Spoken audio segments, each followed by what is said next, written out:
जय हिंद साथियों, आप सभी का अपने YouTube चैनल विद्यालयपुर में स्वागत है। जिसकी आपकी फ्रेंड भावना शर्मा आपके लिए डेली लेकर आ रही है यूनिट फर्स्ट। आपके लिए टॉपिक वाइज यूनिट फर्स्ट चल रही है, जिसमें हम मध्य प्रदेश की हिस्ट्री को रोज़ डेली आप इस क्लास में टॉपिक वाइज पढ़ते हैं उनको और आगे की ओर चलते हैं।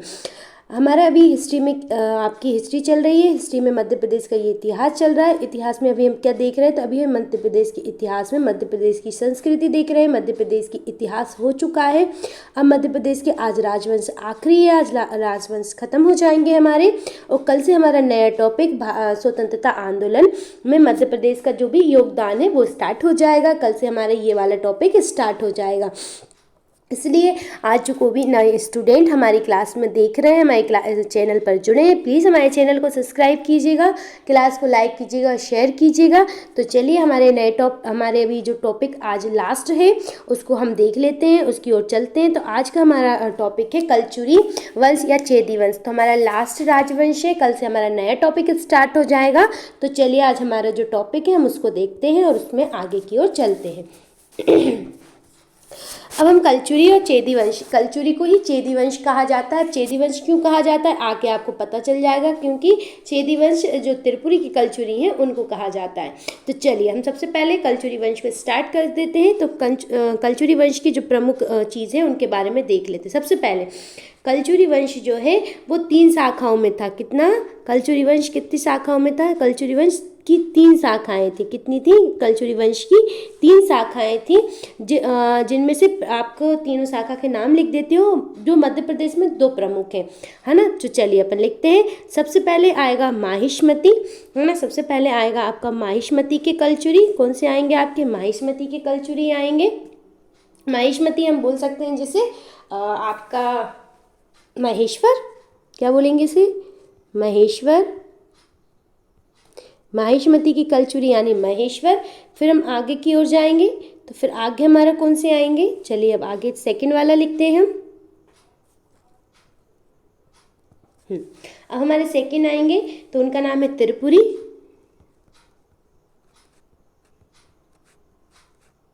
त्रिपुरी, त्रिपुरी यानी जबलपुर। त्रिपुरी यानी जबलपुर के कलचुरी हमारे। फिर इसके बाद कौन से आएंगे? लास्ट होगा आपका रतनपुर। रतनपुर ये हमारे मध्य प्रदेश में नहीं है, ये कहाँ पर है आपका? वर्तमान छत्तीसगढ़ में। कहाँ पर है? वर्तमान छत्तीसगढ़ में है ये, है ना। तो अभी हम कौन से 2 आपके कलचुरियों को देखेंगे? महेश्वर यानी महेशमती के कलचुरी। इसके बाद देखेंगे हम त्रिपुरी के कलचुरी के बारे में। तो चलिए थोड़ा सा हम महेशमती के कलचुरी के बारे में देख लेते हैं। तो चलिए हम महेशमती के कलचुरी को देखते हैं।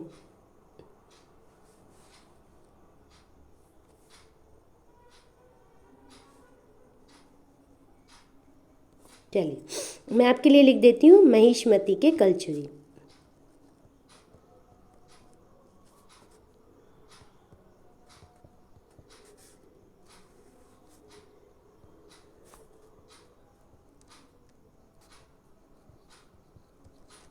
कौन सी देख रहे हैं? महेशमती के कलचुरी। कौन सी कलचुरी देख रहे हैं? महेशमती के कलचुरी पढ़ रहे हैं हम आपके लिए आपके साथ।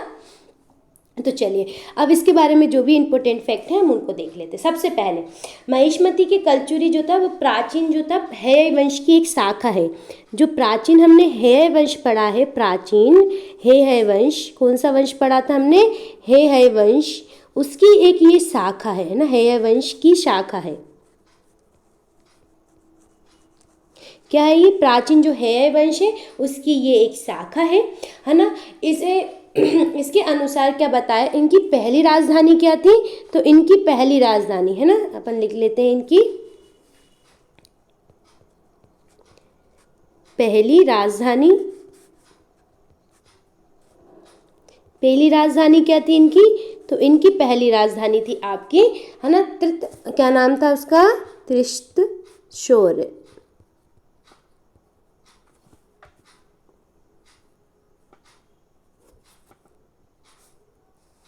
त्रिशूर है। क्या थी? त्रिशूर। ये उनकी प्राचीन क्या थी? राजधानी थी। ये भी आप याद रखिएगा। इसके बाद महिष्मती के कलचुरी के संस्थापक कौन थे? तो महिष्मती के कलचुरी के संस्थापक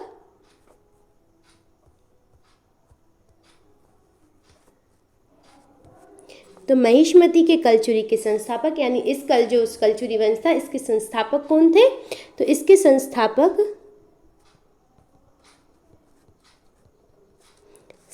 कौन थे इसके?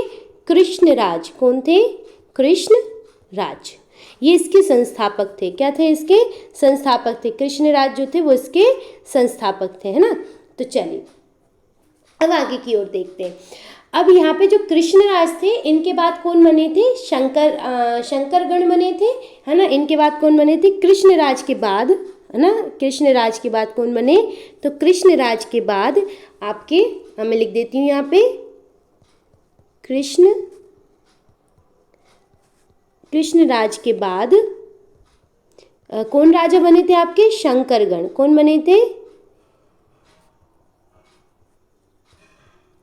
शंकरगण बने। फिर शंकरगण के बाद कौन बने?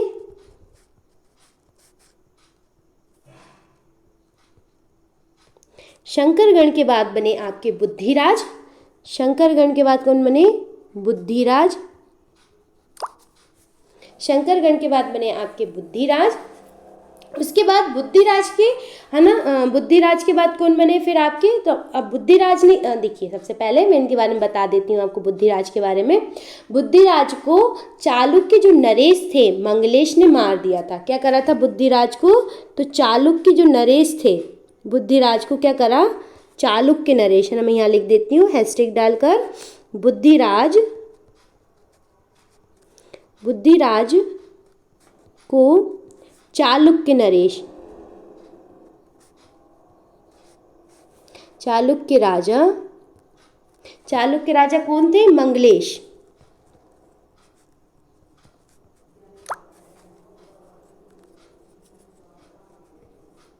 मंगलेश ने क्या कर दिया था? मार दिया था।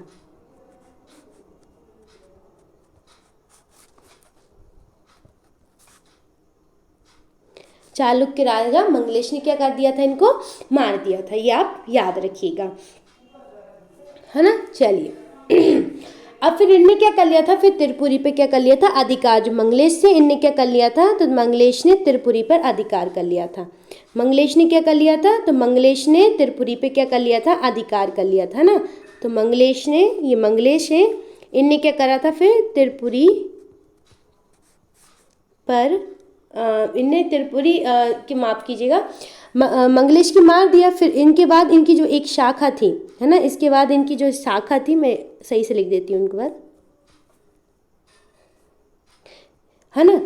इसके बाद क्या हो गया? इनकी एक शाखा, मतलब हम बोल सकते हैं कलचुरी की शाखा,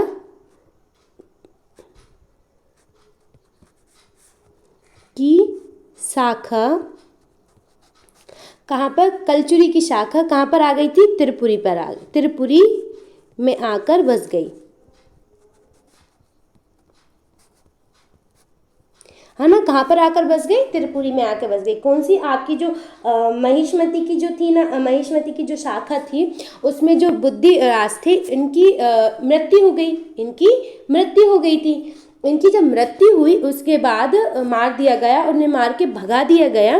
फिर इसका जो कलचुरी की एक शाखा कहाँ पर आ गई थी? त्रिपुरी में आकर बस गई थी। ये आप याद रखिएगा। किसके बाद आई थी ये? तो ये आपके आ गई थी बुद्धिशंकर के, बुद्धिगण के बाद, है ना। किसके बाद आई थी? बुद्धिगण के बाद। ये आप याद रखिएगा। चलिए बाकी की ओर देखते हैं। अब हम देखेंगे त्रिपुरी के कलचुरी। किनको देखेंगे हम? त्रिपुरी के कलचुरी को देखेंगे।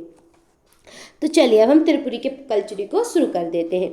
तो मध्य प्रदेश में त्रिपुरी में कलचुरियों की जो शाखा थी वो कब आई थी? जब आपके चालुक्य राजा मंगलेश ने क्या कर दिया था? यहाँ पे हमला कर दिया था। अब यहाँ पे त्रिपुरी में जो आपके जो इस वंश के संस्थापक कौन थे? त्रिपुरी में कलचुरी वंश के संस्थापक कौन थे? इसके संस्थापक कौन थे? इस वाली जो शाखा है इसके संस्थापक थे बामराज देव। कौन थे? बामराज देव। कौन थे? बामराज देव जो थे वो आपके त्रिपुरी में कलचुरी वंश के संस्थापक थे। कौन थे? त्रिपुरी में कलचुरी वंश के संस्थापक थे। ये आप याद रखिएगा, है ना। और इस वंश को क्या कहने लगे? चेदी, है ना। फिर इसी राज को क्या कहने लगे? इसी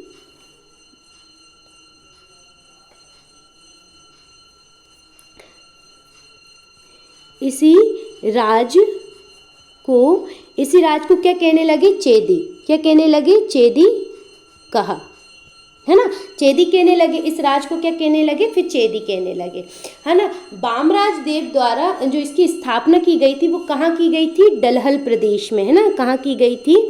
बामराज ने है ना, कहाँ पर इस वंश की कहाँ पर की गई थी? तो बामराज ने इस शाखा की स्थापना कहाँ की थी? डलहल प्रदेश में। स्थापना कहाँ की थी आपके? तो डहल प्रदेश में। कहाँ की थी? डहल प्रदेश में, है ना। तो ये आप याद रखिएगा, कहाँ की? डहल प्रदेश में।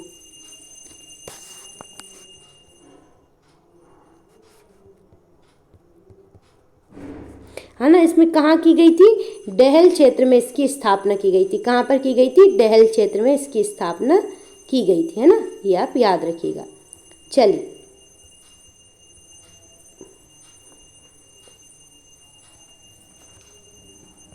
अब आगे की ओर देखते हैं। डहल किसे कहते हैं? डहल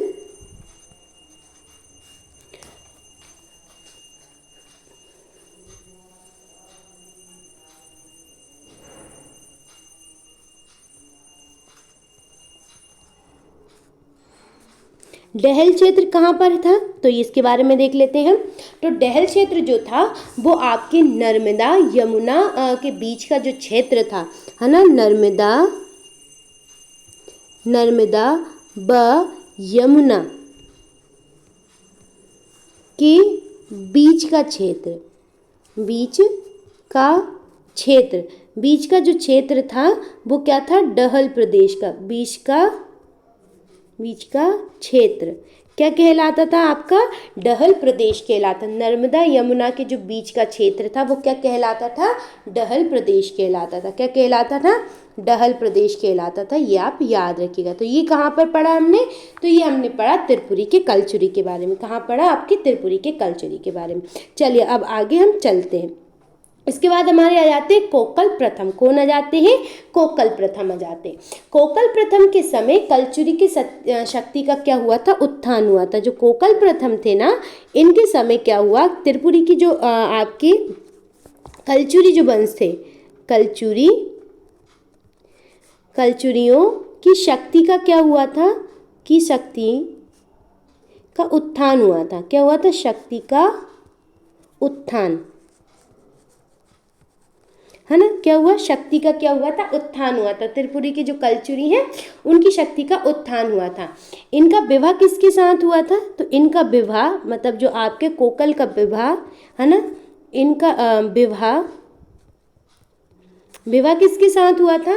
तो इनका विवाह हुआ था चंदेल राजकुमारी के साथ। किसके साथ हुआ था? चंदेल राजकुमारी, है ना। चंदेल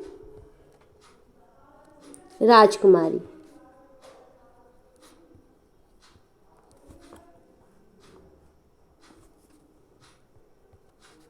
चंदेल राजकुमारी के साथ कोकल प्रथम का क्या हुआ था? विवाह हुआ था। ये भी आप याद रखिएगा। किसके साथ हुआ था? चंदेल राजकुमारी के साथ इनका विवाह हुआ था।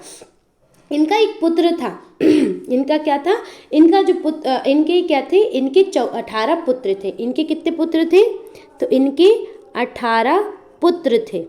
पुत्र कितने थे? 18 पुत्र थे, है ना। और इनकी जो पुत्री है, पुत्री का विवाह,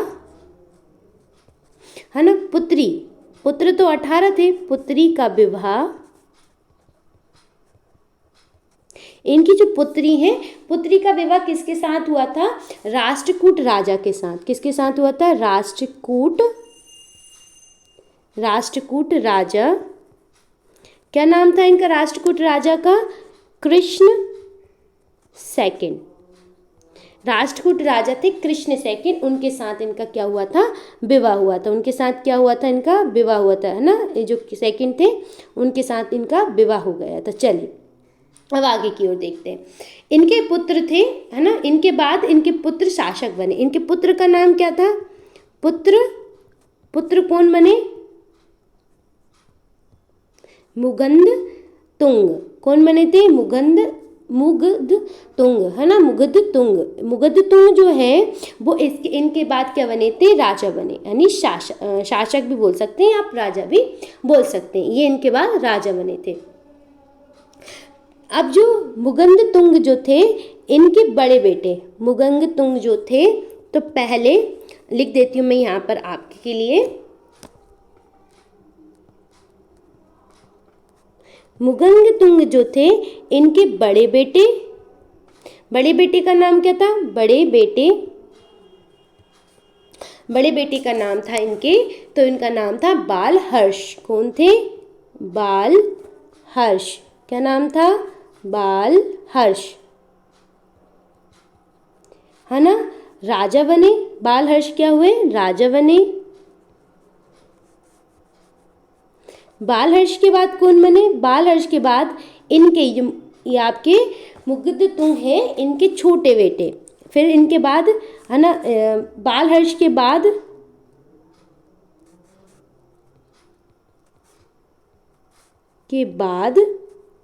है ना, बाल हर्ष के बाद छोटे भाई जो इनके जो बाल हर्ष के छोटे, है ना, छोटे भाई का नाम क्या था आपका, केयूर हर्ष। क्या नाम था, केयूर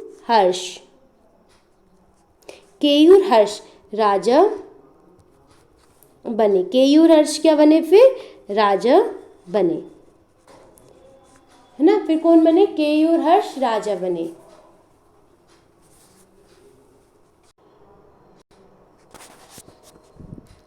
चलिए, केयूर हर्ष राजा बने। फिर केयूर हर्ष जब राजा बन गए, तो अब इनके हम आगे देखेंगे, क्योंकि अब इसके बाद जो राजा आएंगे वो केयूर हर्ष ही आएंगे, जिनको युवराज देव भी कहा जाता है। केयूर हर्ष को क्या कहा जाता है, युवराज देव भी कहा जाता है। चलिए, ये हमने अभी किसके बारे में देखा, कोकल के बारे में देखा। चलिए आगे अब हमारे आएंगे युवराज, जिन्हें केयूर हर्ष भी है। इनका ही नाम क्या है, केयूर हर्ष। मैं यहाँ लिख देती हूँ, नोट कर देती हूँ। इनका नाम क्या है, केयूर हर्ष, है ना। इनको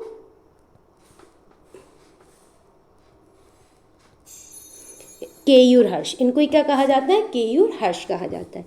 ये कैसे थे, एक धार्मिक प्रवृत्ति के थे। ये कैसे थे, धार्मिक प्रवृत्ति के थे, है ना।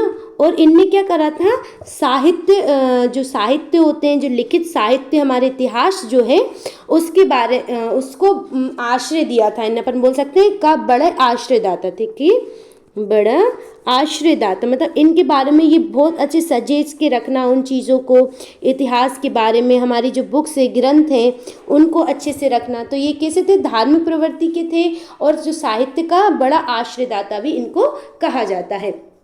इनने क्या करवाया था, इनने जो गोलकी मठ, हमारा जो 64 योगिनी मंदिर है, कहाँ पर, जबलपुर में, उसके एक है ना, बोल सकते हैं आचार्य थे, उनके आचार्य। तो अपन लिख देते हूँ, मैं यहाँ पर नोट कर देती हूँ उनके नाम। देखिए, इनने आचार्य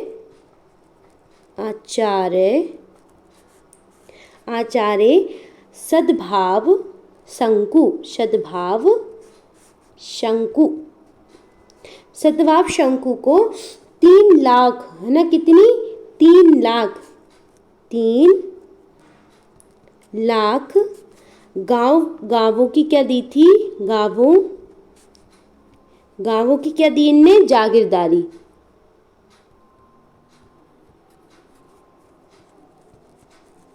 तीन लाख गांवों की इन्हें जागीरदारी दे दी थी। किसने दे दी थी, आपके, तो ये आपके युवराज देव, जिन्हें हमने क्या नाम दिया है, जिन्हें हमने केयूर हर्ष भी बोला है ना। इनने किसको दे दी थी, जो गोलकी मठ 64 योगिनी मंदिर है, उसके आचार्य को इनने, उनका नाम क्या था, आचार्य सद्भाव शंकु को इनने ये आपकी जागीर 3 लाख गाँव की जागीर दे दी थी। चलिए अब आगे देखते हैं हम इनके बारे में। चलिए आगे देखेंगे हम इनके बारे में।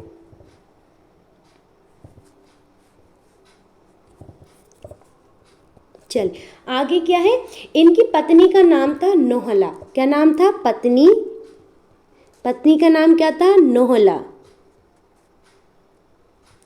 अब नोहला इनकी पत्नी का नाम था। इनने क्या करा था, तो इनने दमोह में, नोहला ने क्या करा था, इनने दमोह में दमोह में नोलेश्वर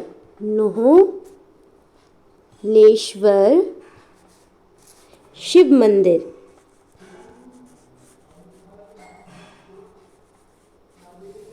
नोहलेश्वर शिव मंदिर का निर्माण करवाया था, निर्माण कराया, है ना। किसने कराया था? ये रानी नोहला देवी हैं, इनने, है ना, शिव मंदिर नोहलेश्वर जो शिव मंदिर है इसका क्या करवाया था? निर्माण करवाया था। किसने करवाया था? तो रानी आपकी नोहला ने करवाया था। इनसे रिलेटिव एक और इम्पोर्टेंट फैक्ट है, वो मैं नोट कर देती हूँ, तो चलिए आप उसे भी लिख लीजिएगा, हैशटैग डाल के लिख देती हूँ, है ना। इनके दरबार में कौन थे? तो इनके दरबार में कौन थे आपके? राजशेखर कौन है? ये वही है जिनने क्या लिखी थी? काव्य मीमांसा। क्या लिखी है इनने? राजशेखर ने काव्य मीमांसा।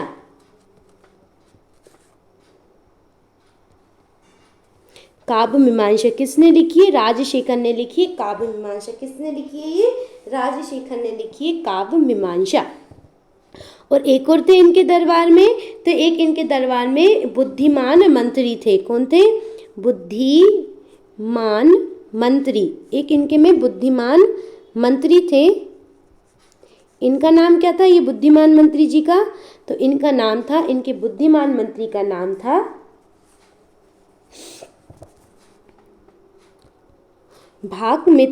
इनका नाम था भाग मिश्र। क्या नाम था? भाग मिश्र, है ना। इनका नाम क्या था? भाग मिश्र, जिन्हें क्या कहा जाता था? जिन्हें भागुरायण कहा जाता था। क्या कहा जाता था? इन्हें भागुरायण भी कहा जाता था।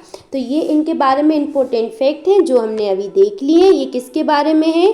तो ये युवराज देव, जिन्हें हर्ष केयूर भी कहा जाता है, सॉरी माफ कीजिए, केयूर हर्ष भी कहा जाता है। ये इनके बारे में इंपॉर्टेंट फैक्ट है जिन्हें आप अच्छे से नोट कर लीजिएगा। चलिए अब आगे की ओर चलते हैं। अब हमारे पास आते हैं लक्ष्मण, ना, लक्ष्मण राज आते हैं। कौन आते हैं? राजा लक्ष्मण आते हैं। अब चलिए इनके बारे में लिखते हैं। तो इनके बारे में जो भी इंपॉर्टेंट फैक्ट है अपन वो नोट कर लेंगे। सबसे पहले इनके बारे में 2 इंपॉर्टेंट फैक्ट है, ज़्यादा नहीं है, चलिए अपन उनको देख लेते हैं। सबसे पहले इनकी कन्या थी, मतलब अपन बोल सकते हैं इनकी पुत्री। इनने पुत्री का विवाह कहाँ किया था? इनकी पुत्री का जो विवाह हुआ था वो कहाँ पर हुआ था? तो इनने चालुक्य राजा से किया था। क्या नाम थे? चालुक्य राजा, है ना। विवाह किससे किया था? चालुक्य राजा। इनकी पुत्री का विवाह किससे किया था? चालुक्य राजा से इनने अपनी पुत्री का विवाह किया था ना। ये इनके बारे में बस इम्पोर्टेंट इतना ही फैक्ट है, इसके अलावा इनके बारे में कोई अलग से इम्पोर्टेंट फैक्ट नहीं है, है ना। चलिए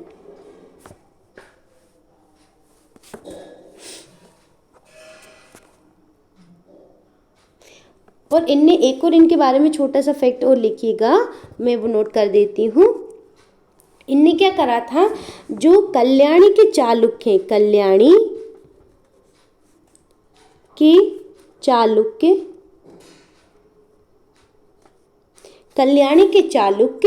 वंश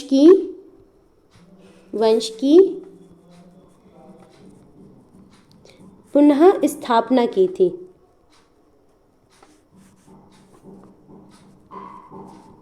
बस ये 2 फैक्ट हैं जो इनके बारे में, छोटे से 2 फैक्ट हैं जिन्हें आपको याद रखना है। बस ये आपको बस इतने ही इनके बारे में 2 फैक्ट याद रखने। चलिए आगे की ओर चलते हैं। अब हमारे पास राजा कौन से आ जाते हैं? अब हमारे पास राजा आ जाते हैं आपके गांगेय। कौन से आ जाते हैं? गांगेय। इनके सिक्के हमें कहाँ से मिलते हैं? तो इनके सिक्के हमें मिलते हैं आपके त्रिपुरी से ना। सिक्के, है ना, कहाँ से प्राप्त होते हैं? त्रिपुरी से प्राप्त होते हैं ना। कहाँ से प्राप्त होते हैं? त्रिपुरी से प्राप्त होते हैं। अलवरूनी ने इनकी प्रशंसा की थी। अलवरूनी जो थे उनने क्या की थी? इनकी प्रशंसा की थी, है ना। अलवरूनी ने इनकी प्रशंसा की थी।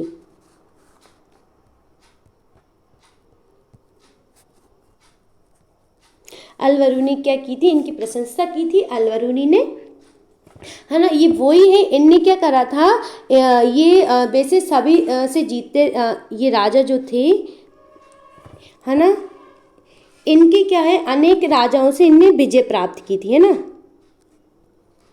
अनेक राजा से, है ना, जीते यानी विजय प्राप्त की, विजय प्राप्त की। परंतु ये राजा जो भोज थे, हमारे राजा भोज से परास्त हुए थे। किससे परास्त हो गए थे, ये राजा भोज से परास्त हो गए थे। इनके बारे में ये इंपॉर्टेंट फैक्ट है, ये याद रखना है ना। चलिए और देखते हैं इनके बारे में। तो इनने क्या करा था, इनने कन्नौज के गुर्जर प्रतिहारों को हराकर कन्नौज पर कब्जा कर लिया था। इनने क्या करा था,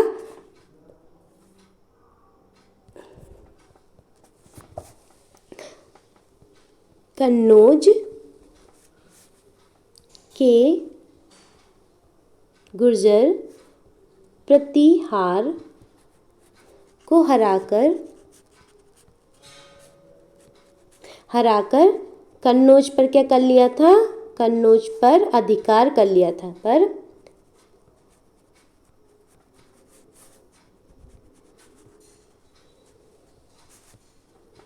है ना, क्या कर लिया था इनने, कन्नौज पर अधिकार कर लिया था। क्या कर लिया था इनने, कन्नौज पर अधिकार कर लिया था। बस इनके बारे में ये जो हमने इंपॉर्टेंट छोटे से कुछ फैक्ट्स लिखवाए, ये गांगेय के बारे में इंपॉर्टेंट है। इनके बारे में बोला जाता है, कहाँ राजा भोज, कहाँ गंगू तेली, तो ये वो गंगू जिनका उपयोग वर्ड का यूज होता है वो इनके ऊपर होता है। यही है वो गंगू तेली जो किससे हार गए थे, तो ये राजा भोज से हार गए थे, ये आप याद रखिएगा। चलिए आगे चलते हैं। अब आगे हमारे जो यहाँ के मेन इंपोर्टेंट राजा हैं उनको देखते हैं।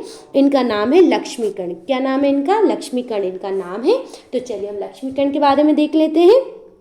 हम चाहते हैं आज का आपका जल्दी से टॉपिक ख़त्म हो जाए पूरा, ताकि कल से हम नया टॉपिक आपके लिए स्टार्ट कर सकें। ये हमारा आखिरी लास्ट वंस है, इसे हम जल्दी से पूरा कर देंगे। कोई भी नए स्टूडेंट आए तो प्लीज़ हमारे चैनल को लाइक कीजिएगा, शेयर कीजिएगा और हमारे चैनल को सब्सक्राइब कीजिएगा। चलिए अब आगे की ओर चलते हैं हम। चलिए अब हम देखते हैं लक्ष्मीकर्ण के बारे में। सबसे पहले मोस्ट इम्पोर्टेंट फैक्ट है इनके बारे में, तो इनके बारे में लिखिए, इन्हें हिंद का नेपोलियन बोला जाता है। कहाँ का, हिंद का नेपोलियन। इन्हें हिंद का नेपोलियन बोला जाता है। ये मोस्ट इम्पोर्टेंट फैक्ट है, ये आप याद रखिएगा। और सेकंड क्या है, इनने एक उपाधि धारण की थी। किसकी उपाधि धारण की थी इनने, त्रिलंकी,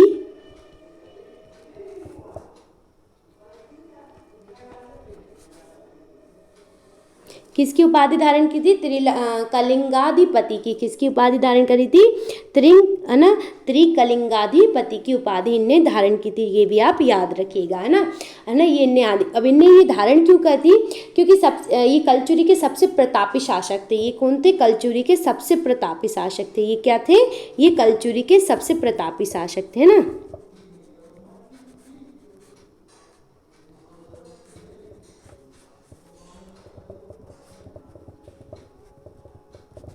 सबसे प्रतापी,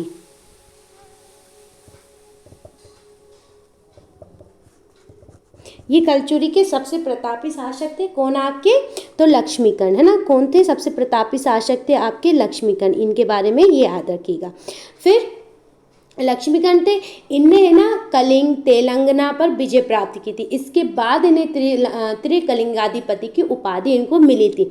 इनने गुजरात के चालुक्यों के साथ मिलकर इनने क्या करा था, इन्होंने गुजरात के जो चालुक्य हैं ना, इन्होंने क्या करा, गुजरात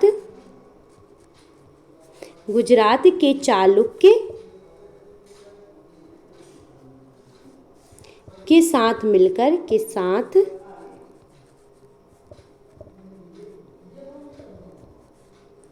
गुजरात के चालुक्यों के साथ मिलकर, और इनने किसको हराया था, तो राजा भोज को हराया था मिलकर, है ना। भोज को हराया था। किसको हराया था? राजा भोज को हराया था, ये भी आप याद रखिएगा। किसको हराया था? राजा भोज को इनने हराया था। अब इनके बारे में 2 इम्पोर्टेंट फैक्ट और देखते हैं हम। चलिए, अब इम्पोर्टेंट फैक्ट कौन से हैं वो मैं आपको नोट करा देती हूँ। चल सबसे पहले रासमाला एक ग्रंथ, हम बुक बोल सकते हैं। रासमाला एक बुक है और एक ग्रंथ जिसे हम बोल सकते हैं, जिसमें ये लिखा है कि 336 राजा कर्ण डेहरिया की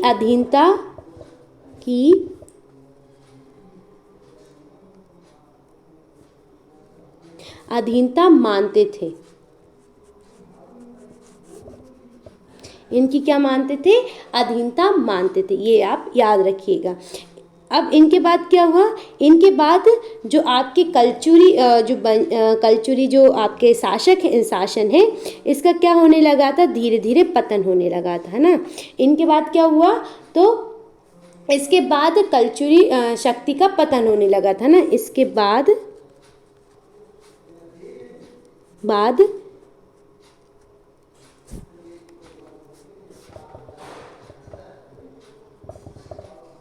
का पतन होना स्टार्ट हो गया था। इनके बाद क्या होता है? जो कलचुरी शक्ति है, इसका पतन होना स्टार्ट हो गया था।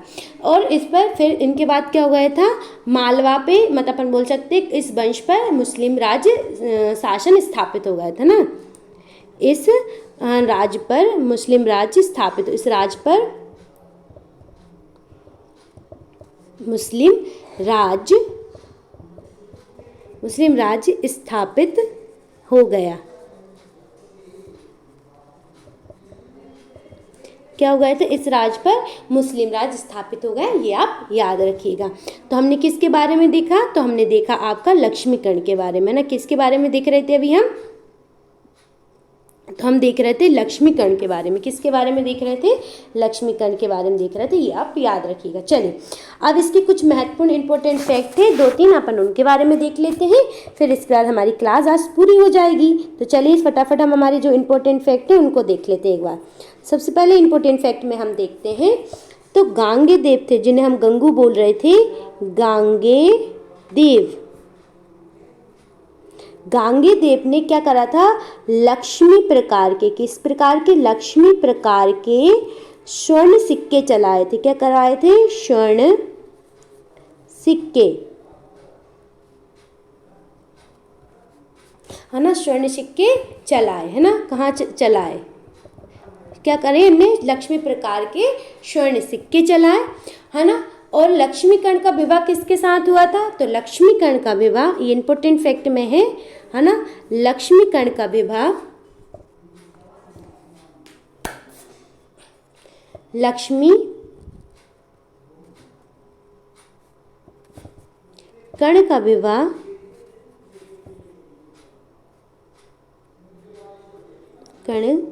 का विवाह लक्ष्मीकर्ण का विवाह किसके साथ हुआ था? तो लक्ष्मीकर्ण का विवाह हुणवंशी कौन थी? तो हुणवंशी आपकी अहल्य देवी से इनका क्या हुआ था? विवाह हुआ था। किसका हुआ था? लक्ष्मीकर्ण का हुआ था। याद रखिएगा, किसका हुआ था? लक्ष्मीकर्ण का विवाह हुआ था। अब इनने जो कर्ण है, लक्ष्मीकर्ण, है ना, मैं इनका कर्ण ही लिख देती हूँ बस। कर्ण ने बनारस में, है ना, कर्ण मेरु मंदिर का निर्माण करवाया था। इनने बनारस में कौन से मंदिर का निर्माण करवाया था? तो बनारस में कर्ण मेरु मंदिर। कौन सा? कर्ण मेरु मंदिर, जिसे हम क्या बोलते हैं? जिसे बोलते हैं आप, इस मंदिर को बोलते हैं 12 खंड। इस मंदिर को क्या बोला जाता है? 12 खंड मंदिर बोला जाता है। क्या बोला जाता है? 12 खंड मंदिर। इसको बोला जाता है 12 खंड मंदिर। किसको? जो आपका कर्ण मेरु मंदिर है, इसे 12 खंड मंदिर बोला जाता है। कौन सा मंदिर बोला जाता है? 12 खंड मंदिर बोला जाता है, ये आप याद रखिएगा।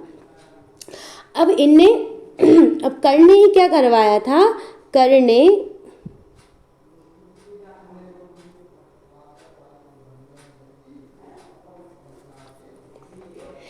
ने क्या करवाया था? तो कर्ण ने आपको एक नगरी बसाई थी। क्या नाम था उसका? कर्णावती नगरी। कर्णावती नगरी। कर्णावती नगरी कहाँ बसाई थी इनने?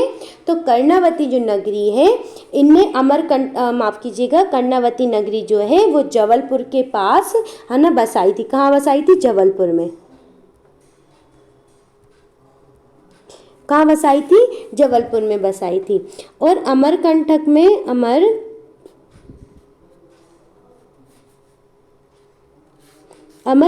में इनने मंदिर का निर्माण करवाया था, है ना। किसका निर्माण करवाया था? मंदिरों का निर्माण करवाया था।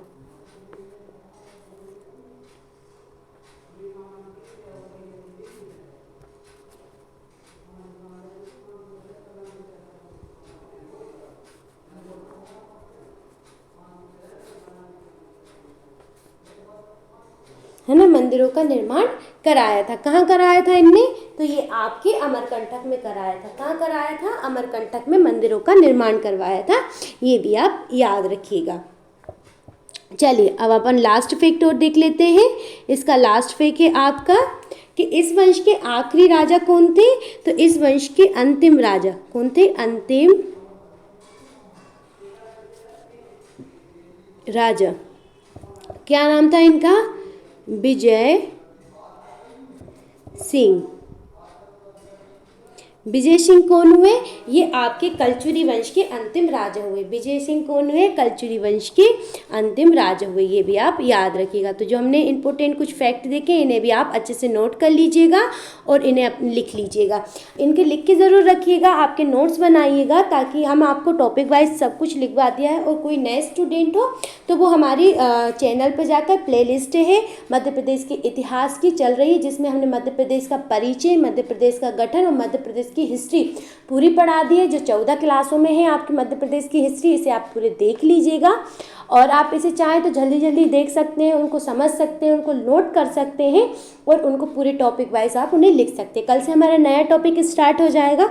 तो वो हमारा नया टॉपिक कौन सा होगा तो मैं आपको एक बार बता देती हूँ। हमारा नया टॉपिक जो रहेगा वो मध्य प्रदेश का हमारा स्वतंत्रता आंदोलन जो है मध्य प्रदेश के, ये वाला हमारा नया टॉपिक रहेगा। मध्य प्रदेश के स्वतंत्रता आंदोलन रहेंगे। और मध्य प्रदेश में और 10 यूनिट चल रही है मध्य प्रदेश में, जिसमें मानव आयोग, आपका मानव अधिकार आयोग डल चुका है। आप जाकर हमारे चैनल पर देख सकते हैं। कमीशंस की जो चल रही है 10वीं यूनिट चल रही है वो आप देख सकते हैं। चलिए मैं एक बार आपको फटाफट दिखा देती हूँ हमने क्या क्या करा है। तो हमने कलचुरी वंश स्टार्ट करा था, कलचुरी वंश देखा, फिर त्रिपुरी के कलचुरी देखा, इसके बाद कोकल प्रथम, फिर युवराज देव देखा, लक्ष्मण कर्ण देखा, फिर इसके बाद हमने गांगे देव देखे, फिर लक्ष्मी कर्ण देखा और इसके बाद हमने मोस्ट इंपोर्टेंट इसके फैक्ट देखे। तो चलिए आज की क्लास हमारी कैसी लगी तो कमेंट बॉक्स में एक बार कमेंट ज़रूर कीजिएगा। आज की क्लास आपको कैसी लगी है उसके बारे में कमेंट बॉक्स में कमेंट करके ज़रूर बताइएगा। और हमारी क्लास को लाइक कीजिएगा और शेयर कीजिएगा। प्लीज़ कमेंट बॉक्स में लास्ट में कमेंट ज़रूर कीजिएगा कि आज की क्लास आपकी भी कैसी लगी। आज के लिए बस इतना ही, कल फिर मिलते हैं इसी समय। जय हिंद साथियों।